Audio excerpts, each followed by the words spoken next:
बहुत खूबसूरत नज़ारा है ना।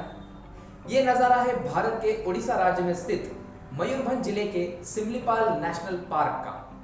इसी नेशनल पार्क में है Hadgarh wildlife sanctuary, Kuldiha wildlife sanctuary, Mayurbhanj elephant reserve और सिमलीपाल टाइगर रिजर्व। ये भारत का 7th लार्जेस्ट नेशनल पार्क है, जो कि घर है 1076 species of plants, 42 species of mammal, 242 species of birds and 30 species of reptiles का।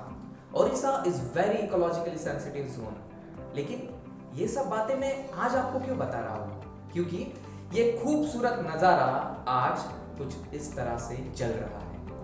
पिछले 14 दिनों से 5291 जगह पर रिपोर्ट की गई है ये आग, और भारत के किसी भी मेन स्ट्रीम मीडिया ने इसे अब तक कवर नहीं किया। क्या वजह है ऐसी आग की? तो इसकी पहली वजह है ओडिशा में हो रही इल्लीगल माइनिंग। पिछले 10 साल में 59,000 करोड़ की इल्लीगल माइनिंग हुई है, जो कि ओडिशा के जीडीपी के 1/4 है। दूसरा रीजन है इसी एरिया में हो रही इल्लीगल हंटिंग और पोचिंग, और तीसरा यहाँ की ट्राइबल कम्युनिटी जो महुआ फ्लावर कलेक्ट करती है वो।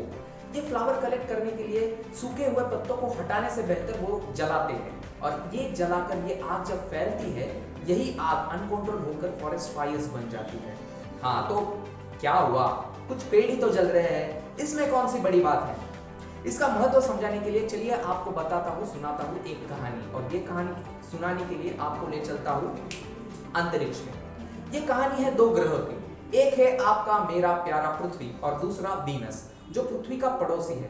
दोनों में इतनी समानताएं है कि वीनस को अर्थ का ट्विन यानी जुड़वा ग्रह माना जाता है। दोनों का साइज भी लगभग सेम है, कार्बन की मात्रा भी सेम है, और दोनों में पानी भी सेम है। लेकिन दोनों में फर्क है तो एवरेज टेम्परेचर यानी औसतम तापमान का। अर्थ यानी पृथ्वी, जहां पर औसतम तापमान 14 डिग्री सेल्सियस यानी 52 डिग्री फ़ारेनहाइट है, तो वीनस पर वही टेम्परेचर 462 डिग्री सेल्सियस है। हाँ, कुछ होशियार लोग हैं जो ज्योग्राफी जानते हैं, और वो मुझे आर्ग्यू करेंगे कि वीनस सूरज के पास है इसलिए थोड़ा ज्यादा गर्म है। लेकिन मैं आपको बता दूं कि सूरज के सबसे पास है मर्क्यूरी, जो कि वीनस से 3 गुना ज्यादा ठंडा है। तो क्या कारण है वीनस के इतने गर्म होने का? वीनस के इतने गर्म होने का उसका कारण है उसके एटमॉस्फेयर में कार्बन। पृथ्वी ने ऐसे कार्बन को अपने पेट के अंदर छुपा के रखा था, ट्रैप करके रखा था in form of coal, petroleum, natural gas, और इसी को आज हम बाहर निकाल कर जला रहे हैं। लेकिन फिर भी सब कुछ ठीक हो सकता था, क्योंकि हमारे पास थी एक जादू की छड़ी। हमारे पेड़, हमारे पौधे, हमारे वृक्ष, जो बस ना कि कार्बन कैप्चर करते हैं बल्कि ऑक्सीजन देकर एनवायरमेंट का बैलेंस बनाए रखते हैं। Forest cover acts as an carbon capture mechanism.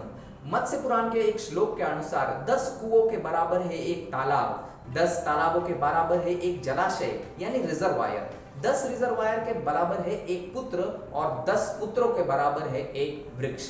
जब ऐसे अनकंट्रोल फॉरेस्ट फायर्स होते हैं तो एक्स्ट्रा कार्बन डाइऑक्साइड रिलीज होता है, जिससे टेम्परेचर और भी बढ़ता है। पिछले 20 साल में 8 बिलियन टन CO2 ऐसे ही फॉरेस्ट फायर्स की वजह से क्लाइमेट चेंज को क्लाइमेट क्राइसिस बना रहा है।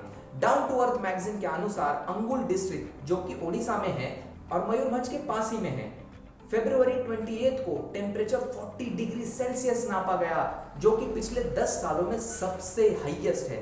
तो हम क्या कर सकते हैं? आज हम सॉल्यूशंस पे बातें करते हैं, पॉजिटिव स्टोरीज पे एंड करते हैं। यह है महाराष्ट्र के अंबड़ तहसील के primary school teacher Ravindra Jamdar, जिन्होंने पिछले 4 सालों में अब तक 50,000 पेड़ लगाए हैं। वो टीचिंग के साथ साथ अपनी सेविंग से एक नर्सरी चलाते हैं। यहाँ पर बनाए हुए पौधे वे हर किसी को मुफ्त में देते हैं, क्योंकि environment imbalance, climate change, global warming जैसे विषयों पर लोगों में जागरूकता लाना चाहते हैं। जब मैंने इनसे बात की तो उन्हें दुख जताया। उन्होंने कहा कि शुभम, मुझे दुख होता है कि ये काम मैंने 25 साल पहले क्यों नहीं शुरू किया। आज हमें रियल हीरोज की नहीं बल्कि जामदार सर जैसे रियल हीरोज की ज्यादा जरूरत है। अगर ये देखकर आप भी वृक्ष लगाना चाहते हैं तो जामदार सर से संपर्क कीजिए, उनका कॉन्टैक्ट डिस्क्रिप्शन में दिया गया है। हम आज एक प्रण ले सकते हैं कि हम अपने जन्मदिन पर कुछ वृक्ष लगाएंगे और उनका संगोपन करेंगे।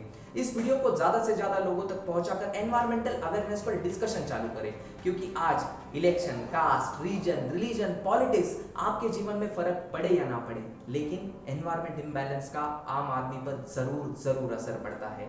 ऐसे ही दुनिया के इंपॉर्टेंट टॉपिक्स पर वीडियो बनाकर एक नॉलेज बेस्ड समाज का निर्माण करना मेरा मिशन है। इस मिशन में हिस्सा बनने के लिए इस वीडियो को ज्यादा से ज्यादा लोगों तक पहुंचाने में मेरी मदद कीजिए। यहाँ पर क्लिक करके चैनल को सब्सक्राइब कीजिए और बेल आइकन को प्रेस कीजिए। You can make India better, I can make India better, together we can make India better. Jai Hind.